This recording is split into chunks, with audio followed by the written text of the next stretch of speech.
Hello friends, welcome to Ken Studies. Myself Vidyanand Singh, and today I am going to start the classes for geography for the exam of CAPF. CAPF exam is conducted by UPSC for the post of assistant commandants in the various defense and police services which are under the Home Ministry. So there are various cadres such as CRPF, CISF, others are BSF, Seema Suraksha Bal, Sashastra Prahari Bal, etc., which are under the Home Ministry, and the CAPF exam is conducted by UPSC for the post of assistant commandant. So let's start. So today we are going to have the introductory class for the physical geography, for which the exam is being conducted. So here the introduction.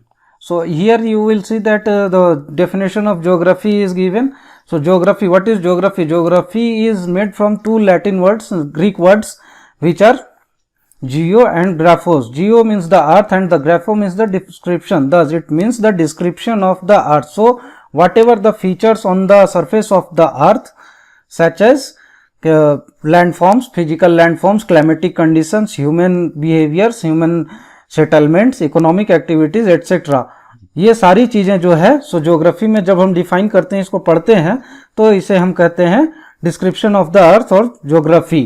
ठीक है. इसके बाद ये क्या है कि ये term जो है सो एरिस्टोस्थेनिस ग्रीक स्कॉलर थे जो कि 276 to 194 बीसी में एग्जिस्ट करते थे. ये एक पॉलीमैथ थे.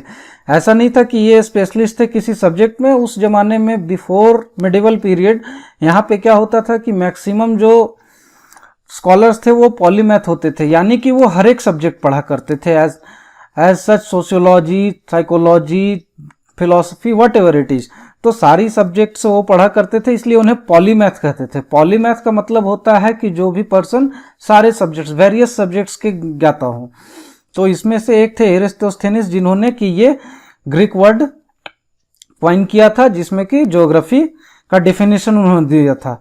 उसके बाद क्या है, ज्योग्राफी फिजिकल इन्वायरमेंट प्रोवाइड करता है ह्यूमन एक्टिविटीज के लिए, यानी कि फिजिकल इन्वायरमेंट मतलब कि जो अर्थ सरफेस पे हमारा जो टोपोग्राफी है, जो क्लाइमेटिक कंडीशन है, जो वेजिटेशन है, और ये सारी चीजें जो है सो ह्यूमन एग्जिस्टेंस पे वेरियस एक्टिविटीज को अफेक्ट करता है. लाइक कि जैसे उनका पहनावा कैसा होगा, उनकी इकोनॉमिक एक्टिविटी कैसी होगी, वो किस टाइप के क्रॉप्स की खेती करेंगे, किस टाइप के रहन सहन रहेगी, कहाँ तक ट्रेवल करेंगे, ये सारी चीजें जो है सो फिजिकल इन्वायरमेंट जैसा जिस जगह पे वो एग्जिस्ट करते हैं उसके ऊपर डिपेंड करता है. तो आगे देखते हैं. Scholars define geography as the description of earth as abode of human beings, यानी कि जो स्कॉलर्स ने डेफिनेशन दिया कि ज्योग्राफी क्या है, अर्थ का डिस्क्रिप्शन है. अर्थ का डिस्क्रिप्शन यानी कि उसकी फिजिकल कंडीशन, उसकी क्लाइमेटिक कंडीशन, उसका जो वेजिटेशन है, ये सारी चीजें जो है इसका डिस्क्रिप्शन करेंगे. और इसके थ्रू जो abode of the human beings, यानी कि ह्यूमन बींग्स की रहने की जगह, मानव के रहने की जगह जो है, ये सारी चीजें जो बताते हैं, इसका कॉम्बिनेशन को जो है सो ज्योग्राफी कहते हैं. ये स्कॉलर्स का डिफिनेशन था. और ज्योग्राफी में क्या है कि बहुत सारे different disciplines, natural sciences, social sciences, और उनके डिफरेंट एस्पेक्ट्स जो है वो अर्थ के सरफेस पे हम लोग स्टडी करते हैं. तो इसमें बहुत सारे डिफरेंट नेचुरल साइंसेस आते हैं, जैसे कि बायोलॉजी हो गया, जियोलॉजी हो गया, जूलॉजी हो गया, एटसेट्रा. और उसके बाद फिर सोशल साइंसेस भी इसमें हम लोग ये करते हैं, जैसे सोशियोलॉजी हो गया, इकोनॉमिक एक्टिविटीज हो गया, बहुत सारी चीजें हैं. उसके बाद क्या है कि इसमें geography derives it's database from natural sciences and attempts it's synthesis.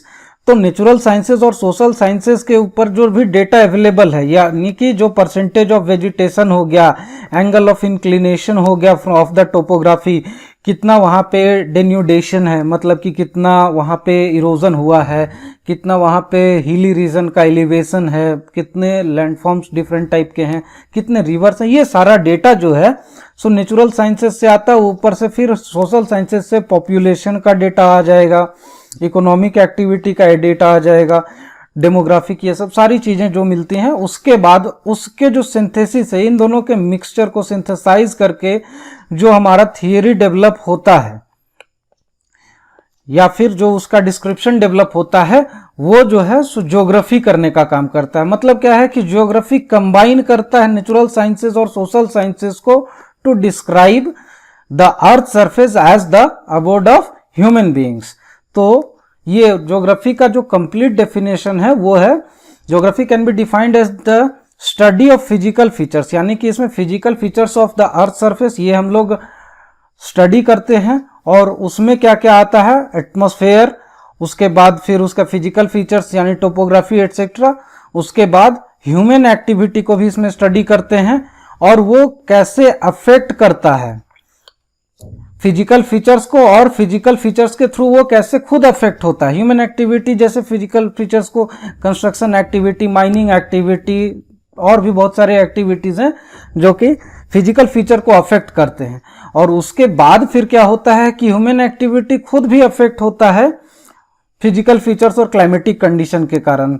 Like उसमें क्या है कि कैसे उनका डेमोग्राफिक कंडीशन रहेगा, डेमोग्राफिक डिस्ट्रीब्यूशन कैसा रहेगा, इकोनॉमिक एक्टिविटी कैसी रहेगी, ये सब फिजिकल फीचर्स के कारण अफेक्ट होता है। ये चीजें स्टडी करते हैं और उसमें फिर क्या क्या ह्यूमन एक्टिविटीज की स्टडी में इंक्लूड होता है, population, resources, political and economic activities. तो यहाँ पे आप देखेंगे कि वेरियस डिसिप्लिन आ रहे हैं, सोशियोलॉजी आ रहा है, जियोलॉजी आ रहा है, पॉलिटिकल साइंस आ रहा है, इकोनॉमिक्स आ रहा है। तो ये सारे जो एस्पेक्ट्स हैं इनके सिंथेसिस को जो है सो ज्योग्राफी स्टडी करती है। इसीलिए कहते हैं कि ज्योग्राफी जो है सो एक मल्टी डिसिप्लिनरी सब्जेक्ट है। इसीलिए जो है सो आप जब भी क्वेश्चन देखेंगे सीएपीएफ में, तो जैसे कि रंजीत सर ने प्रीवियस लेक्चर में, प्रीवियस वीडियो में आपके साथ डिस्कस किया था कि सीएपीएफ में 19 से लेकर 26 क्वेश्चन तक आए हैं बिटवीन 2012 टू 2019। बट इसमें से अगर आप ये सारे एस्पेक्ट्स जो हैं सो ज्योग्राफी के अगर स्टडी करेंगे तो ये डेफिनेटली जो है सो इंक्रीज करेगा। इसीलिए ज्योग्राफी को बेटर समझने वाला एक स्टूडेंट जो है सो सोशियोलॉजी के, इकोनॉमिक्स के और भी अदर सब्जेक्ट्स के या इंटरनेशनल रिलेशंस के, इन सब चीजों के जो क्वेश्चंस है उसको भी इजीली हैंडल कर लेता है। तो आउट ऑफ 125 क्वेश्चन जो है सो यहाँ पे आप देख रहे हैं कि कोर ज्योग्राफी के ही क्वेश्चन होवर अराउंड 18% टू 20%। लेकिन अगर इसमें ये सारे एस्पेक्ट्स भी हम लोग अगर इंक्लूड कर दें तो ये टोटल चला जाएगा हमारा मोर देन 20%। तो आप समझ सकते हैं कि ज्योग्राफी का इंपॉर्टेंस सीएपीएफ के एग्जाम में, और not in fact in CAPF, UPSC के किसी भी एग्जाम में ज्योग्राफी का एक मेजर कंट्रीब्यूशन होता है। तो चलते हैं नेक्स्ट स्लाइड पे। तो ज्योग्राफी का स्टडी कैसे होता है, तो ज्योग्राफिकल स्टडी में पहले होता है एरियल डिफरेंशिएशन। एरियल डिफरेंशिएशन में हम लोग क्या करते हैं कि कोई भी स्पेस है, फिजिकल स्पेस, उसके बीच का डिफरेंशिएशन को स्टडी करते हैं कि क्या डिफरेंसेस है दोनों के बीच में। तो इसमें क्या होता है कि किसी की टोपोग्राफी एलिवेटेड है, यानी कि वहां पर मीन सी लेवल से ज्यादा हाइट पर वो लोकेटेड है, जैसे कि प्लेट्यूज हो गया, हिली रीजन्स हो गए, ये सब हो गया। और एक मान लिए कि जैसे हमारा छोटा नागपुर प्लेट्यू है जिसकी एवरेज एलिवेशन 350 से 400 मीटर के आसपास है। लेकिन वही अगर हम लोग नदन प्लेन्स की, गंगा प्लेन्स की देखें तो उसकी ईस्ट टू वेस्ट जो है सो एलिवेशन, एवरेज एलिवेशन 30 से लेके 150 तक जाती है, अबव मीन सी लेवल, इतने मीटर्स की। तो ये जो डिफरेंशिएशन हम लोग स्टडी करते हैं ज्योग्राफी में, उसको एरियल डिफरेंशिएशन कहते हैं। तो इसमें देखेंगे क्या कि geography do not study only the various phenomena on the earth surface space but also studies the association with the other factors cause the variation. तो ये जो एरियल डिफरेंशिएशन जो हमने किया, जो स्टडी किया, तो ये फिनोमेना तो हम लोग स्टडी करते हैं अलग अलग स्पेस में। लेकिन इसके बाद क्या होता है कि हम लोग जो है सो इसका स्टडी करते हैं कि ये क्यों हो रहा है, क्या क्या एसोसिएटेड फैक्टर्स हैं इसके कारण, जो डिफरेंस है उसके कारण क्या इकोनॉमिक एक्टिविटीज में चेंजेस आ रहे हैं, क्या सोशल एक्टिविटीज में चेंजेस आ रहे हैं, और ये फेनोमेना ऐसे क्यों है। तो ये सारा जो रिलेशनशिप हम लोग various cause effect relationship effectively जो फेनोमेना के बीच में स्टैब्लिश करते हैं, इसको कहते हैं एरियल डिफरेंशिएशन। सेकंड हो गया हमारा टेम्पोरल डिफरेंशिएशन। तो टेम्पोरल डिफरेंशिएशन में हम लोग क्या करते हैं कि ज्योग्राफिकल फेनोमेना को स्टडी करते हैं टाइम डिफरेंस के बीच में, यानी कि आज से 2 मिलियन ईयर्स बैक जो है सो क्या था, फिजिकल फीचर, सोशल फीचर्स और भी जो भी चीजें थी, क्या पॉपुलेशन था, ये सब चीजें प्रेजेंट में क्या है। उसके बाद फिर इवोल्यूशन ऑफ अर्थ हुआ तो कैसे हुआ। तो ये सारी चीजें जो time difference, time geographical time scale में जब स्टडी करते हैं तो इसे कहते हैं टेम्पोरल डिफरेंशिएशन।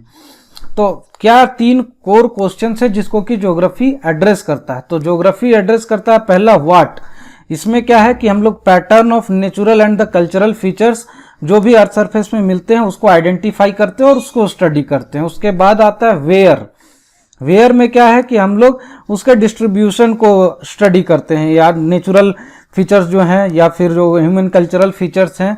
लाइक अगर हम लोग देखेंगे कि डेजर्ट रीजन में क्या होता है, उनका जो फूड हैबिट्स होते हैं, सोशल एक्टिविटीज होते हैं, इकोनॉमिक कंडीशन होते हैं, वो डिफरेंस होते हैं प्लेन्स के रीजन के। मतलब कि जहां पे proper irrigation and the water facilities available हैं, जहां पे बढ़िया खेती होती है, इन सब जगहों पे जो डिफरेंस होते हैं। तो वेयर हो गया ये। उसके बाद व्हाई, व्हाई जो है सो रिलेट करता है causal relations between the features and the process phenomena. अब अगर डेजर्ट में हम लोग देखेंगे तो यहां पर एरिड कंडीशन होता है, तो यहां पे जो भी इरोजनल प्रोसेस होते हैं एओलिन इरोजनल प्रोसेस होते हैं, ठीक है। लेकिन वहीं पे यहां पे देखेंगे हम प्लेन्स में तो ये फ्लूवियल इरोजनल प्रोसेस होते हैं। तो इसके कारण जो प्रोसेस फिनोमेना के बीच का जो काउजल रिलेशनशिप है इसको एड्रेस करता है व्हाई। तो ज्योग्राफी मेनली जो है सो 3 मेजर ब्रांचेस में डिवाइडेड है। फिजिकल ज्योग्राफी जिसमें कि हम लोग climatic condition, physical features, topography etcetera ये सब ये करते हैं स्टडी। ह्यूमन ज्योग्राफी जिसमें कि social activities, economic activities, historical geography, political geography ये सब जो है सो स्टडी करते हैं। उसके बाद बायो ज्योग्राफी में जो है सो हम लोग environment and ecology, zoology, vegetation, soil ये सब स्टडी करते हैं। तो इसको चलिए देखते हैं हम लोग डिटेल में कि इसके डिफरेंट ब्रांचेस में क्या क्या एसोसिएटेड हैं। तो पहला है फिजिकल ज्योग्राफी में जियोमॉर्फोलॉजी। जियोमॉर्फोलॉजी में हम लोग स्टडी करते हैं पूरा जो कि लैंडफॉर्म्स कैसे डेवलप हो रहा है, उसका इवोल्यूशन कैसे हुआ और उसके क्या क्या प्रोसेसेस हैं जिसके कारण कि वो डेवलप हुआ। उसके बाद होता है क्लाइमेटोलॉजी। क्लाइमेटोलॉजी में बेसिकली हम लोग जो है सो स्टडी करते हैं एटमॉस्फेयर के स्ट्रक्चर, उसके एलिमेंट्स, वेदर कंडीशन, क्लाइमेट्स और क्लाइमेटिक टाइप्स और उसके डिफरेंट रीजन्स, यानी कि जो एटमॉस्फेयर का कंपोजिशन क्या है, उसके एलिमेंट्स क्या हैं, उसके बाद फिर उस एटमॉस्फेरिक कंडीशन के कारण क्या क्या वेदर कंडीशंस डेवलप होंगे।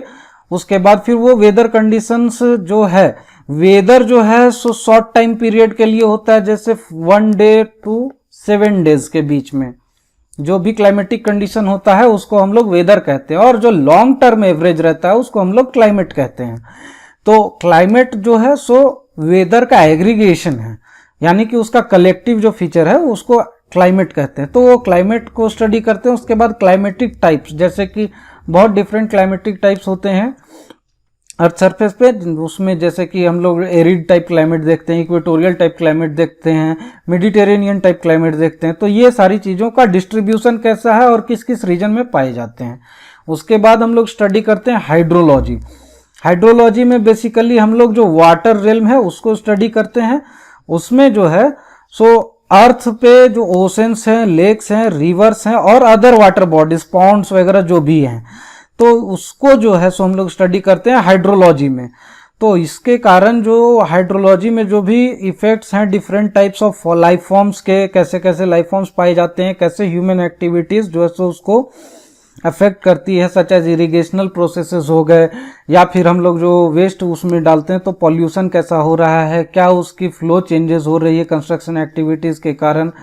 तो ये सारी चीजें जो है सो हम लोग हाइड्रोलॉजी में स्टडी करते हैं। उसके बाद सॉइल ज्योग्राफी हो गया। सॉइल ज्योग्राफी में बेसिकली हम लोग पेडोलॉजिकल स्टडी करते हैं। पेडोलॉजी जो है so science of soil study है, ठीक है।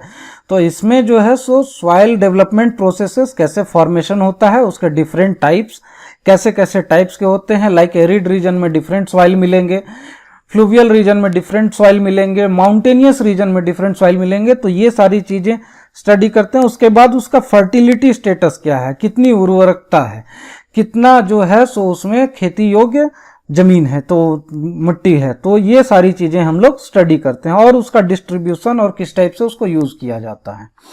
उसके बाद आता है ह्यूमन ज्योग्राफी। ह्यूमन ज्योग्राफी के 5 मेजर ब्रांच है। इकोनॉमिक ज्योग्राफी, इकोनॉमिक ज्योग्राफी में हम लोग जो है सो इकोनॉमिक एक्टिविटीज डिफरेंट रीजन के जो भी पीपल है, जो डेमोग्राफिक एबिलिटी है उसका स्टडी करते हैं। इसमें जो है सो हम लोग फार्मर्स के एक्टिविटीज यानी कि agricultural activities, manufacturing activities, mining activities और भी डिफरेंट टाइप के जो भी इकोनॉमिक एक्टिविटीज हैं, ट्रेड एंड ट्रांसपोर्ट, सारा कुछ स्टडी करते हैं।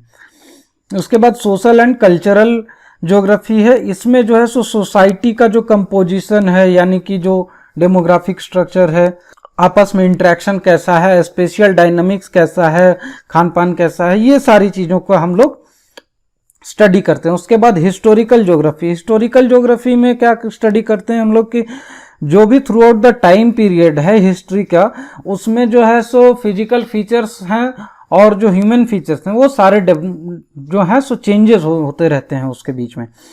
तो ह्यूमन एक्टिविटीज़ में हिस्टोरिकल टाइम में क्या क्या चेंजेस हुए हैं, क्या क्या डेवलपमेंट्स हुए हैं और उसके कारण जो ज्योग्राफिकल एस्पेक्ट्स को क्या क्या अफेक्ट किया है, यानी कि पॉपुलेशन हो गया, इकोनॉमिक एक्टिविटीज़ हो गई, ये सारी चीज़ों को जो है सो हम लोग हिस्टोरिकल ज्योग्राफी में स्टडी करते हैं।